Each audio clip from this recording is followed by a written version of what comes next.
अब मैं डॉक्टर सुशील राठी साहब से दरख्वास्त करती हूँ कि वो आएँ और अपने ख्यालात का इजहार करें। जनाब डॉक्टर सुशील राठी साहब नांदेड़ शहर के मशहूर यूरोलॉजिस्ट हैं और विश्व institute of urology and kidney centre Nanded में अपनी खिदमत अंजाम दे रहे हैं। डॉक्टर सुशील राठी साहब। हर साल की तरह आयोजित होने वाला इस ईद मिलन इस कार्यक्रम के लिए कुछ दिन पहले डॉक्टर अब्बासी ने सूचना दी थी कि हर साल की तरह हम कार्यक्रम का आयोजन कर रहे हैं, और फिर उसके पश्चात हमारे senior doctor Rahman sir, doctor बदी, डॉक्टर अब्बासी साहब खुद आए। उन्होंने आज के कार्यक्रम को आने का आमंत्रण दिया और मैं उन सब का आभारी हूँ कि इस कार्यक्रम के बदौलत मैं आपके सामने खड़ा हूँ। आज के इस शाम के पुरस्कार प्राप्ति हम सबके आदरणीय डॉक्टर काब्दे सर और डॉक्टर खुर्शीद साहब, इनकी जो दोनों की दशकों की चिकित्सा सेवा रही है नांदेड़ शहर के लिए, जिसकी बदौलत उनको नवाजा जा रहा है, मैं उन दोनों का अभिनंदन करता हूं। और इस सब कार्यक्रम में उपस्थित मेरे सीनियर्स, मेरे मित्र, जब इस कार्यक्रम के आयोजन के बारे में डॉक्टर अब्बासी साहब ने मुझे बोला कि आपको इस कार्यक्रम में आना है और कुछ बोलना भी है, तो मैं समझ नहीं पाया कि संदर्भ क्या होगा। हर साल आता हूँ, इस कार्यक्रम को कभी मिस नहीं किया। नांदेड़ शहर में अगर मैं उपस्थित हूँ तो इस कार्यक्रम में हाजिर भी हूँ। उन्होंने कहा कि बात इतनी करनी है कि मज़हब नहीं सिखाता आपस में बैर करना। विषय ऐसा है कि हम चिकित्सा क्षेत्र के तो अधिकारी है, हमने चिकित्सा में काफ़ी मेहनत की है, ज्ञान की उपलब्धि है, सेवा भी की है, लेकिन धार्मिक तौर पर हम अधिकारी नहीं हैं। मैं इतना ही कहूँगा कि ज़रूर मेरे अतीत के आधार पर और अब तक के ज़िंदगी के सफ़र के निरीक्षण के आधार पर कुछ बात रखूँगा। इससे अधिक तो मैं कुछ बोल नहीं सकता। जब इस विषय पे बोलना आया तो मैं सोच रहा था कि मैं क्या बोलूं। मेरा मन बचपन में चले गया। नांदेड़ शहर के स्कूल, नेहरू इंग्लिश स्कूल में मैं फर्स्ट और सेकंड स्टैंडर्ड में था। तीसरी से 10वीं कक्षा तक प्रतिभा निकेतन हाई स्कूल श्रीनगर में था। 11वीं 12वीं साइंस कॉलेज से की और मेरा medical education government medical college Aurangabad में MBBS MS हुआ और MCH के लिए मैं मुंबई चला गया। इस सारे प्रवास के दौरान मुझे याद है पहली दूसरी कक्षा में मेरा एक अब्बास नाम का मित्र था। फिर स्कूली जीवन में एक वसीम नाम का दोस्त था। मेडिकल कॉलेज में मेरे नांदेड़ में मित्र डॉक्टर मलिक है, डॉक्टर नुसरत जिलानी है, डॉक्टर माजिद औरंगाबाद में, डॉक्टर रशीद, कई मित्र हैं।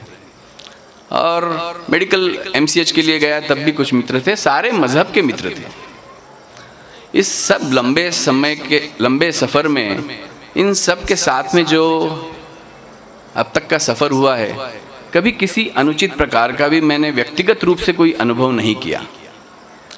लेकिन जो हमारा मन है, जो बचपन में मैंने जैसे मेरे कहा कि पहली दूसरी में अब्बास के साथ में मैत्री थी, बड़ी अबोध मैत्री थी, प्यारी सी दोस्ती थी। और जैसे हम बड़े हुए, शायद हमारे इच्छा के बगैर भी और हमारे इच्छा के अनुसार भी हमारे मन पर कुछ संस्कार होते गए। और इस लंबे समय पे जब एक जिंदगी की चढ़ान भी चढ़ चुके हैं, एक समतल सी सतह पर भी आ चुके हैं, अब कुछ दिनों के बाद में शायद ढलान भी आएगी। कुछ निरीक्षण जरूर है, ये मन का निरीक्षण है। और मन एक रंगमंच जैसा है। इस रंगमंच के अदाकारा जो है वो इस मन पर संस्कार करते हैं। और शायद तालीम की विविधता जो है उसमें एक तालीम हमारे धर्म की होती है और उस संस्कार के आधार पर हम हमारे मज़हब को समझने लगते हैं। शायद मज़हब अलग रहेंगे लेकिन थोड़ा समझ तब आती है, बचपन में क्या आएगी। और ये सिर्फ संस्कार के आधार पर होते हैं। संस्कार कौन करता है?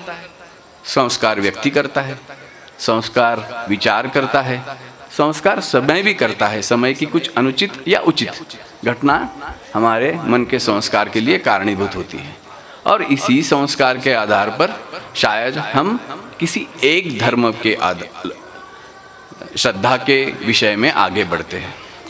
धर्म क्या होता है? धर्म मेरा मानना है सच्चाई है, सच्चाई की राह पर चलना है। धर्म है संयम, धर्म है न्याय, धर्म दूसरों का सम्मान करना है। ये पंथ शायद अलग हो गए, धर्म शायद नाम अलग हो गए, लेकिन जैसे अभी डॉक्टर सिद्दीकी साहब ने भी कहा, शादमनी मैडम ने भी कहा कि हम बात कहीं कह सकते हैं कि एकेश्वर है, परमेश्वर है, अनेकेश्वर है। अनेकेश्वर क्या है? रूप अलग हो गए लेकिन श्रद्धा का स्वरूप एक होगा। एकेश्वर का भी वही है, उसमें सिर्फ रूप एक है। लेकिन कोई भी धर्म में किसी भी राह पर श्रद्धा के हम चलते समय पर हम क्या सोचेंगे? हम कहाँ पहुँचना है, हम कैसे जीवित रहना है। हम अगर सच्चाई के मार्ग पर ना चले तो हम जीवित नहीं रह सकेंगे, हम समाधानी नहीं रह सकेंगे। हम न्यायिक मार्ग पर नहीं चलेंगे तो भी हमको समाधान नहीं है। और ऐसे चलते समय पर भले हमारे नाम में अलगता होगी, विविधता होगी, लेकिन मुकाम जो है या मंजिल जो है वो एक ही है जो हमको साधना की प्राप्ति देती है। साधना क्या है? कि किसी मुकाम पर पहुंचना है, और मुकाम शांति सद्भाव के खिलाफ अलावा कोई हो ही नहीं सकता। ऐसे ही जब इस लंबे समय पर हम चलते चलते यहाँ आए और इस व्यासपीठ के ऊपर मुझे जब बात कहने का कुछ अवसर आया तो हम तो सारे सुशिक्षित हैं। अब इस प्रवास के अंदर हमने दुनियादारी भी देखी, दुनिया भी देखी। कुछ लोगों का पर्यटन भी होता है, कुछ लोगों का धार्मिक पर्यटन होता है, कुछ लोगों का वाचन होता है, कुछ लोगों की सेवाएं होती है। हम सारे डॉक्टर्स हैं। चिकित्सा हम किसकी करते हैं? पेशेंट की। पेशेंट का कोई ना जात होती है ना धर्म होता है, वो हमारे लिए भगवान है। हमारे मन में कभी तो विचार आता है क्या? कभी भी विचार नहीं आएगा कि हम कुछ अनुचित करें इसका। वैसे चिकित्सा के क्षेत्र के अंदर चलते समय में कुछ द्वंद्व भी पैदा होते हुए देखा है, दुनिया में कहीं संघर्ष भी होते हुए देखा है। इसका मूल क्या है? मुझे ऐसे लगता है कि हम सारे शिक्षित हैं, तथ्य के और तर्क के आधार पर ही बात करें। जैसे व्हाट्सएप की संस्कृति है, संचार क्रांति का फायदा भी है तो नुकसान भी है। मन को बहलाने वाले कौन है? मन को उलझाने वाले कौन है? मन को सुलझाने वाले भी कौन है? उलझाने वाले हैं तो सुलझाने वाले भी है, उलझाने वाले व्यक्ति विचार भी है तो सुलझाने वाले व्यक्ति विचार भी है। हम महाराष्ट्र में रहते हैं और मुझे महाराष्ट्र की संस्कृति के अंदर जो बीच की बात कही उनका उल्लेख करना बड़ा मैं लाजमी समझता हूँ। उनको कहा गया है संत। और धर्म और व्यक्ति के बीच में संत आए और मराठवाड़ा या महाराष्ट्र की भूमि पर अनेक संतों ने अपना काम धार्मिक सद्भाव, सलोखा और इंसानियत को कोई ऊंची जगह देने को गया। संत ज्ञानेश्वर का जो पसायदान मैडम ने कहा अभी थोड़ी देर पहले, उसकी एक पंक्तियाँ ऐसी भी है। वर्षत